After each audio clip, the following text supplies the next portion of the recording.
Okay, picture this. You're somewhere unfamiliar. Things just went sideways. Maybe a hike gone wrong, maybe something else entirely. But suddenly you're alone. After that initial shock, what's the very first thing that, goes through your mind? Well, I imagine it's often a feeling of like being completely lost, not knowing what to do next. But what we're exploring today in this deep dive is how to swap that uncertainty for actual knowledge, Yeah. stuff that helps you act. Exactly. We're getting into a really handy resource. It's this compact pocket guide, and it's just packed with the essentials for when you suddenly need to rely completely on yourself. Think of it as like a crash course for unexpected situations. Yeah, and it's not trying to make you some kind of wilderness guru overnight. The real strength of this guide is how direct it is. It cuts through the noise and just focuses on the absolute must-dos for staying safe when you're on your own. Right. So our mission today is to pull out those core ideas for you. We want to get to the really vital stuff from this guide, the things that could genuinely make a difference if you find yourself needing to be self-reliant. We're aiming for, clear, actionable advice, not getting bogged down in excessive detail. So, okay, where do we start? Well, one thing that really jumps out is how much the guide stresses being proactive, Hmm. thinking ahead, before anything even happens. The section on preparation makes that super clear. Oh, absolutely. It hits on something that sounds basic, but, well, it's easy to overlook. Telling someone your plans, where you're headed, when you expect to be back. It even says if you're over 12 hours late, that should trigger some kind of action you've prearranged. It's like an insurance policy almost. Exactly. It extends your safety net, doesn't it? If you can't call for help yourself, someone else knows something might be wrong. And then, of course, there's the gear. The guide isn't saying haul a massive pack, but it lists some really specific critical items. Right? It's a short list, but powerful. A map of the area, a compass vital for getting your bearings, even if you think you know the place. Disorientation happens fast. A whistle tiny thing, but loud for signaling. First aid kit, obviously. Even small cuts matter out there. Then a metal pot, about 1.4 liters. Crucial for water. Waterproof matches fire is just fundamental. A good knife, parachute rope, versatile stuff. And a tarp for shelter. Every item has a solid reason for being there. And what's smart is how it balances things. Tools for finding your way, tools for basic needs, first aid, warmth, shelter, all pretty compact. It's all about immediate needs and maybe self-rescue. Mm. And then straight from the practical gear, the guide shifts to something even more fundamental, your headspace, your mindset. Yes. And this might be surprising, but it really drills down on the mental game. It lays out these almost like laws. Do not panic. Do not become angry, unhappy, or depressed. Do not be fearful. Do not wander without knowing where you are going. Be positive. Be thankful for what you have. That's quite a set of instructions for your brain. It really is. It gets that your mental state is just as vital as, say, having a knife. Panic. Well, it just messes everything up physiologically, doesn't it? Yeah. Heart races, breathing goes shallow, you can't think straight, burns energy you desperately need. That's where that mantra comes in. Stop, relax, think. It's simple, but it's a way to break that panic cycle, get centered again. Like hitting pause when everything's going crazy, yeah. Yep. And right after that, it says, be comfortable. Protect yourself from the environment. Which isn't about finding a comfy sofa, obviously. It's basic survival, keeping your core temperature stable, saving energy. Precisely. And then the guide offers this quite profound thought. Remember, the environment is neutral. It is neither for nor against you. That's a big mental shift, I think. Takes the emotion out of it. It's not trying to get you. It's just there. So you deal with it objectively. Problem-solving mode. Okay, so you've got that mental foundation. Then the guide lays out your immediate goals. And the very first one, well, it might seem a bit odd. Get deep sleep. Yeah, it sounds weird when you're stressed, right? But proper deep sleep is absolutely critical. It lets your body physically recover, helps lock in memories, sharpens your thinking, all stuff you desperately need for making good decisions. It's like rebooting your whole system, mind and body. And the second goal, equally important, hydration. Getting enough water. The guide actually says if you focus on getting sleep and enough water, you could survive for at least a week. And then this statistic that always blows my mind. Humans can potentially go, up to 40 days without food? As long as they have water. Though your water needs go up, obviously, that really changes your immediate focus. It totally does. It makes it crystal clear that in those first hours, first days, finding and purifying water is way, way more important than finding food. The guide even warns against foraging if you don't know the local plants. The risk of poisoning yourself or just wasting precious energy, it's too high. Okay, so stay calm, think clearly, prioritize sleep, prioritize water. Got it. What are the first actual actions the guide says to take? Right, first things first, check your health. And it's a two-step thing. First, check yourself. Then, check anyone with you. For yourself, it's systematic. Any injuries, everything working okay, limbs, senses, any cuts, punctures, are you feeling cold? And then, interestingly, it asks, are you happy? Happy. That seems out of place in a survival guide. Maybe a little, but I think it's about morale. Acknowledging your emotional state is part of the overall picture.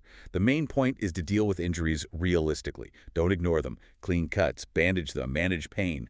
Your physical condition is number one. And if someone else is injured, the assessment gets more detailed, starting with making sure the area is safe, right? Exactly. Any immediate dangers around. Then check their responsiveness. Do they react if you talk to them, touch them? Are they breathing okay? Got a pulse? Feel cold? How's their skin color? These are all vital signs. After that, you look for obvious breaks, spine injuries, bleeding, burns. Make sure their airway is clear. And again, the guide hammers this home. Protect them from the elements. Get them warm, dry, sheltered. Okay, then it gets into actually treating serious injuries. Open wounds first. Seems straightforward. Clean with clean water, use antiseptic if you have it. Stop the bleeding with direct pressure, then bandage tightly.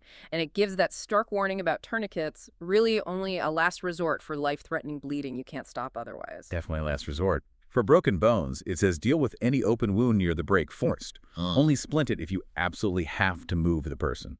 And don't try to straighten the bone. Just stabilize it as it is. Check circulation pulse, skin color, temperature before and after splinting. If they can't move at all, it even mentions making a drag sled. It's all about immediate threats and careful handling. And then a really critical instruction pops up. Get a fire going, ASA. Which brings us neatly to step 2, fire prep.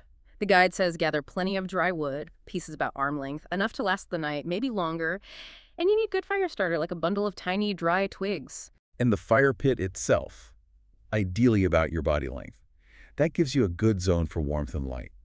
It also points out why fires get smoky, usually wet wood or not enough wood or it's packed too tight, no airflow, and then something you just can't stress enough. Do not overuse your matches. Protect them. They are like gold in that situation. No kidding. Fire means warmth, light, boiling water, signaling. It's huge. Okay, so after fire, step 3 is getting fresh water. Find a source, collect it, and then the crucial part, boil it in that metal pot. Boiling is the big one for killing off nasty bugs in the water.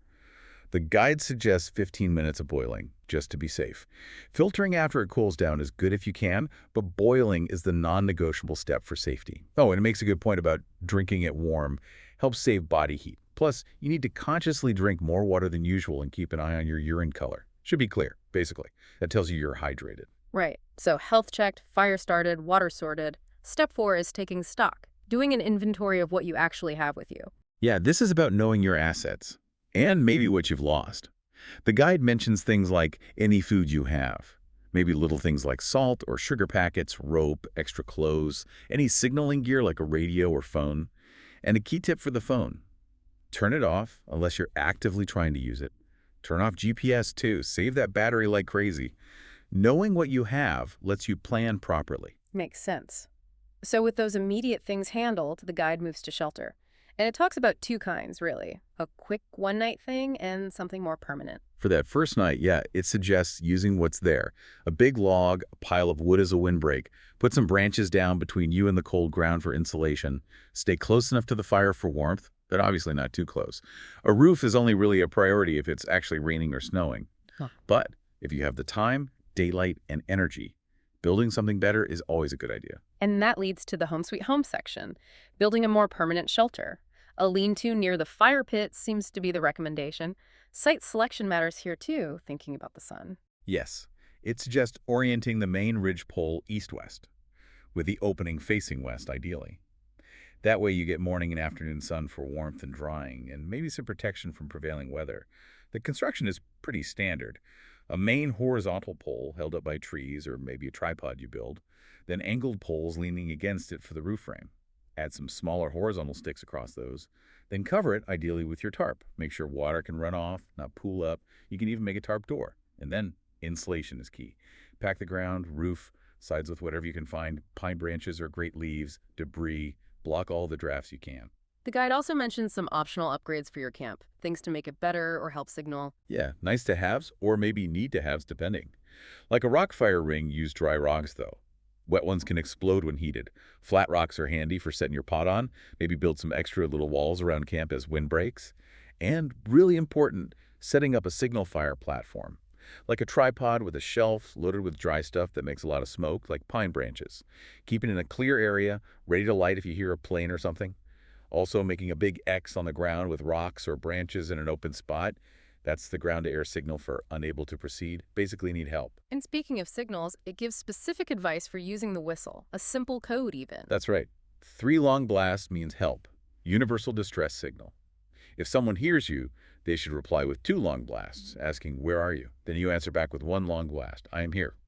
Simple, effective. It also suggests short blasts might scare off animals or just generally get attention if you think someone might be nearby. Okay, almost wrapping up the actions, but first, some really critical don'ts, things to absolutely avoid. Top of the list, don't move from where you are unless you absolutely have to. This is huge. Unless your spot is immediately dangerous, stay put. Moving makes it so much harder for rescuers to find you. The guide even mentions that weird thing about how people tend to walk in circles without realizing it because one leg is slightly longer or stronger. You just waste energy and get more lost. The second big don't is eating unknown stuff. Plants, mushrooms. Unless you are an expert, the risk of poisoning yourself is just way too high. Not worth it. And then it kind of summarizes everything, doesn't it? Right. Reinforces the main points like a final checklist. Be prepared, tell someone your plans, carry the gear, stay calm, positive mindset, deal with injuries first, get that fire going, secure clean water, know what resources you have, build shelter. And, crucially, don't move, don't eat unknown things. It really boils it down. It really does. It captures the absolute core elements for looking after yourself when things go wrong.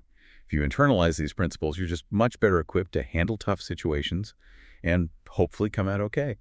So, wrapping up our deep dive into this pocket guide, the main takeaway seems to be this blend of being prepared beforehand and having the right mindset, calm, resourceful, decisive when you're actually in the situation. And I think that perspective on the environment being neutral, not hostile, that's really powerful. Combine that with knowing the body can last quite a while without food if you have water. Yeah. It just shifts your whole focus to the immediate priorities, staying safe, warm, comfortable, hydrated. That's definitely an aha moment. It's not about needing some encyclopedic wilderness knowledge, is it? It's more about covering those fundamental human needs and knowing how to signal for help. Understanding these basics, well, it's not just about survival tips. It's about building confidence, knowing you have a framework for dealing with challenges. Which leads to maybe a final thought for you, the listener. In our world, we're so connected, everything's usually available. How often do we actually stop and think about whether we could handle our own basic needs if all that suddenly disappeared? What does thinking about self-reliance like this tell us about how much we depend on our normal systems, our infrastructure? Something to chew on, perhaps?